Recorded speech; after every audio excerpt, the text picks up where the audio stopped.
우리를 어둠 가운데서 빛으로 하나님의 영광 안으로 이끄신 하나님을 찬양합니다.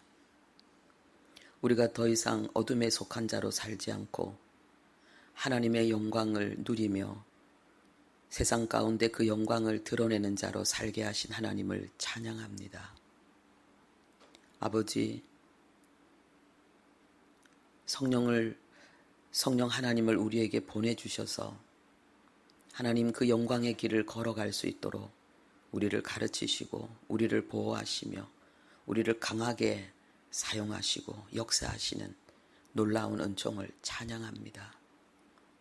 내 믿음, 내 중심, 나의 열심과 노력과 방법의 수준에서 벗어나서 진정으로 하나님이 마음껏 그 영광의 역사를 우리의 인격과 우리의 모든 삶 속에 이루어낼 수 있도록 하나님, 오늘도 우리의 마음을 하나님의 말씀으로 교정하시고 하나님의 은혜로 강하게 세워 주옵소서. 예수님의 이름으로 기도합니다. 아멘. 네, 오늘은 7월 30일 팔을 엇바꾸어 얹었더라. 팔을 엇바꾸어 얹었더라. 창세기 48장 3절에서 14절 말씀 우리 함께 합독하겠습니다. 요셉에게 이르되 이전에 가나안 땅 루스에서 전능하신 하나님이 내게 나타나사 복을 주시며 내게 이르시되 내가 너로 생육하고 번성하게 하여 네게서 많은 백성이 나게 하고 내가 이 땅을 네 후손에게 주어 영원한 소유가 되게 하리라 하셨느니라. 내가 애굽으로 와서 네게 이르기 전에 애굽에서 내가 낳은 두 아들 에브라임과 므낫세는 내 것이라. 르우벤과 시므온처럼 내 것이 될 것이요 이들 후에 네 소생은 내 것이 될 것이며 그들의 유산은 그들의 형의 이름으로 함께 받으리라. 내게 대하여는 내가 이전에 밧단에서 올 때에 라헬이 나를 따르는 도중 가나안 땅에서 죽었는데 그 곳은 에브랏까지 길이 아직도 먼 곳이라. 내가 거기서 그를 에브랏 길에 장사하였느니라. 에브랏은 곧 베들레헴이라. 이스라엘이 요셉의 아들들을 보고 이르되 이들은 누구냐? 요셉이 그의 아버지에게 아뢰되 이는 하나님이 여기서 내게 주신 아들들이니이다. 아버지가 이르되 그들을 데리고 내 앞으로 나오라. 내가 그들에게 축복하리라. 이스라엘의 눈이 나이로 말미암아 어두워서 보지 못하더라. 요셉이 두 아들을 이끌어 아버지 앞으로 나아가니 이스라엘이 그들에게 입맞추고 그들을 안고 요셉에게 이르되 내가 내 얼굴을 보리라고는 생각하지 못하였더니 하나님이 내게 네 자손까지도 보게 하셨도다. 요셉이 아버지의 무릎 사이에서 두 아들을 물러나게 하고 땅에 엎드려 절하고 오른손으로는 에브라임을 이스라엘의 왼손을 향하게 하고 왼손으로는 므낫세를 이스라엘의 오른손을 향하게 하여 이끌어 그에게 가까이 나가매 이스라엘이 오른손을 펴서 차남 에브라임의 머리에 얹고 왼손을 펴서 므낫세의 머리에 얹으니 므낫세는 장자라도 팔을 엇바꾸어 얹었더라. 아멘. 저는 이 본문 말씀을 묵상하면서 오해가 하나 풀렸습니다. 사실 야곱의 믿음에 대해서 하나님께서 특별히 인정하시고 그리고 칭찬하시는 내용이 바로 이 장면이거든요. 야곱이 그 자녀들을 죽기 전에 자녀들을 불러서 이렇게 그 축복하는 내용들이 나옵니다. 그런데 또 먼저 이제 요셉의 두 아들을 불러 축복하는 내용이 나오죠.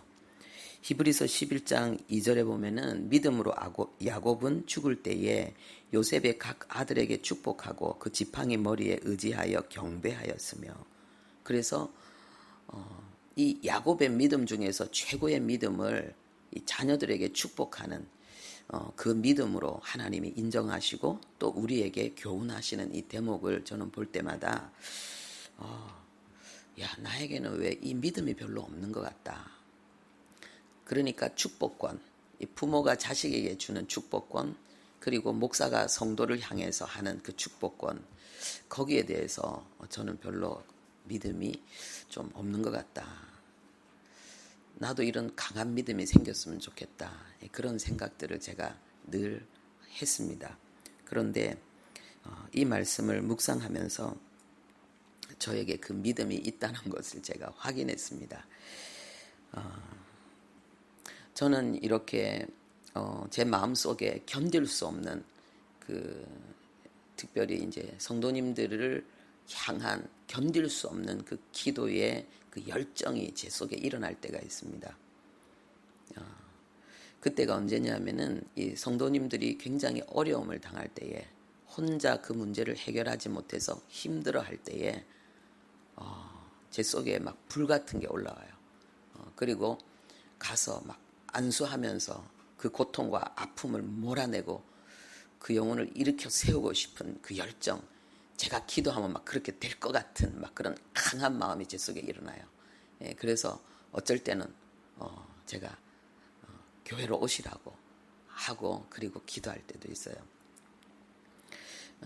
누군가를 위해서 중보기도 할 때에 특별히 그 사람을 그 어려움을 강력하게 축복하고 싶은 해결하기 위해서 강력하게 그 함께 싸우고 일으키고 싶은 그 열정으로 제가 견딜 수 없어서 막 몸부림칠 때가 있거든요.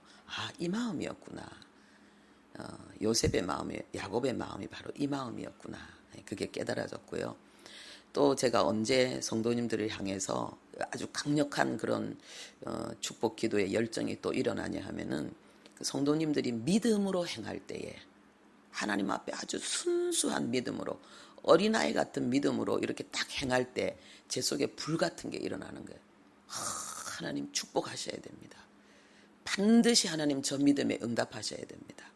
반드시 하나님 이분을 통해서 하나님의 영광을 나타내셔야 됩니다. 제 속에 강한 불이 일어나거든요. 바로 이 마음이구나. 이게 하나님의 마음이고 이게 야곱의 마음이었구나.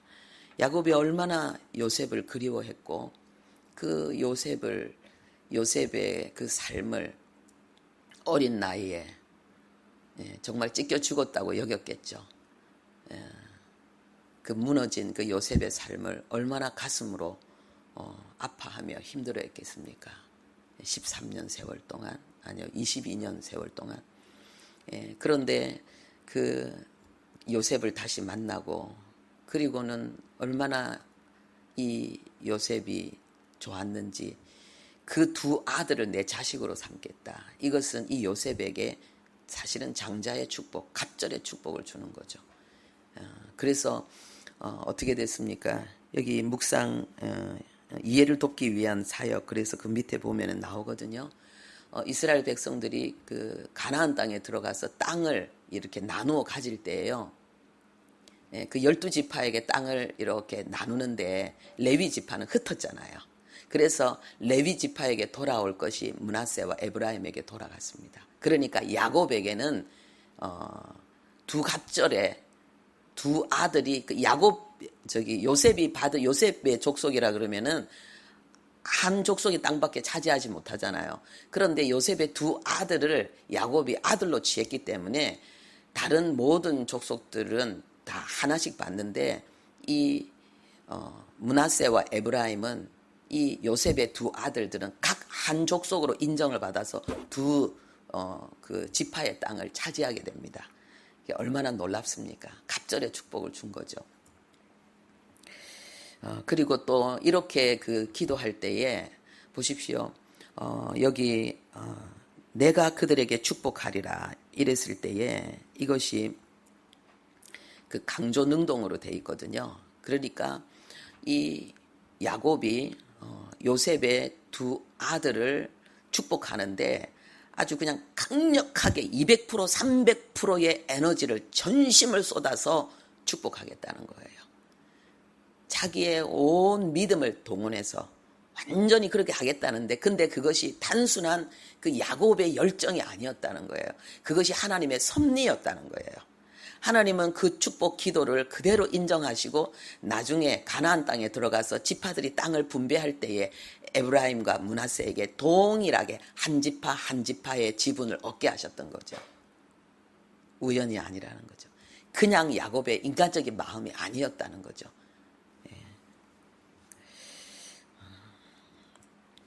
그래서 이 부분에 대해서 또 한 가지 은혜가 되는 것은 뭐냐? 하나님은 우리를 정말 하나님의 동력자로 쓰시는구나. 그 우리의 영혼 속에 일어나는 간절한 축복기도, 이것이 하나님께서 그 우리의 영혼을 통해서 하나님이 자녀들을 축복하고 성도들을 축복하고 서로를 축복하도록 하나님이 이 마음을 사용하시는구나. 이것이 너무 은혜롭게 또 확인되어지는 거죠. 하나님께서 우리에게 주신 권위가 있습니다. 그러니까 부모는 자식을 축복할 수 있는 축복권이 있고, 그리고 또 교회의 리더는 또 성도들을 향해서 축복할 수 있는 축복권이 분명히 있습니다. 그런데요, 성도가 성도를 축복할 수 있는 권세도 있습니다. 할렐루야. 네. 그래서 또 여러분들이 교회 안에 또 각 리더를 맡은 분들이 있습니다. 그런 분들은 또 성도님들을 향해서 축복하고, 또 성도가 성도를 향해서 축복할 수 있는, 왜냐하면 모든 성도에게 하나님은 왕과 같은 제사장의 권세를 주셨거든요. 왕권을 주셨고 제사장의 권세를 주셨거든요. 그래서 우리 안에 이렇게 서로를 축복하는 그런 은혜, 그런 믿음의 역사가 강력하게 일어나기를 바랍니다. 네. 그리고 여기 묵상을 위한 가이드, 여기 한 번 더 주목하고 싶습니다. 여기 보면은요, 야곱도 에브라임과 므낫세도 성경 안에서 하나님의 축복의 기준은 인간의 전통과 고정관념에 얽매여 있지 않다는 것을 확인하게 했습니다. 인간의 전통과 고정관념은 뭡니까? 육신의 장자에게, 생물학적인 장자에게 갑절의 축복을 주는 거죠. 그런데 그 축복이 지금 어디로 갔습니까? 요셉에게 간 거죠. 그래서 모든 하나님이 우리에게 주시는 축복과 기준의 그 은혜는 세상적인 인간적인 눈에 보이는 그런 전통과 고정관념이 아니라 하나님의 기준, 하나님의 주권적인 역사에 있다는 것. 이것은 뭐겠습니까? 내가 정말 예수 잘 믿으면, 내가 믿음의 길을 잘 걸어가면 이 하나님이 주신 에세르의 축복, 이 찰나의 축복이 하나님으로부터 우리에게 임한다는 거죠. 내가 부모에게 받은 복이 별로 없고, 내가 사회로부터, 상황으로부터 내가 좋은 어떤 특별히 행운을 나는 가지고 있지 못하지만은, 내가 하나님을 향해서 순종의 길을 걸어갈 때에 하나님으로부터 부어지는 그 축복은 세상의 모든 복을 뛰어넘는다는 거죠. 그래서 우리 모두가 다 부족함이 없는 그 복의 길을 걸어갈 수 있다는 것, 이것을 우리가 누릴 수 있기를 바랍니다. 기도하겠습니다. 아버지, 우리를 사랑하며 축복하는 하나님의 동력자, 하나님의 통로가 되도록 우리를 부르신 하나님을 찬양합니다. 우리의 마음 가운데 하나님의 마음, 너무나 사랑하고 너무나 소중히 여기고 보호하고 축복하는 그 마음을 우리에게 주셔서 우리를 통하여 축복하시고 돌보시고 역사하시는 하나님을 찬양합니다. 아버지, 우리 모두가 다 하나님이 주신 이 축복권을 사용하여서 우리가 서로를 축복하는 가운데, 아버지여, 우리 공동체 안에 그리고 우리 가정 안에 하나님의 축복이 가득 넘치는 역사가 있게 해 주옵소서. 또 우리 안에 뭔가 나는 별로 복이 없다, 나는 행운이 없다, 아버지여, 주님, 그런 결핍의 마음이 있다면 오늘 이 시간에 하나님이 주시는 축복, 모든 복의 주권이 하나님께 있다는 것을 믿고 하나님 앞에 이 믿음의 길을 걸어가는 하나님 아버지여, 우리의 은밀한 작은 순종들을 아버지여 전혀 외면치 아니하시고 우리에게 응답하시며 복으로 응답하시며 역사하실 하나님을 바라보며, 아버지 하나님이여, 주님, 또 그 은혜를 주신 하나님께 감사하며 소망 가운데 아버지여 즐거워하며 주님 앞에 나가는 우리들 되게 도와 주옵소서. 예수님의 이름으로 기도합니다. 아멘.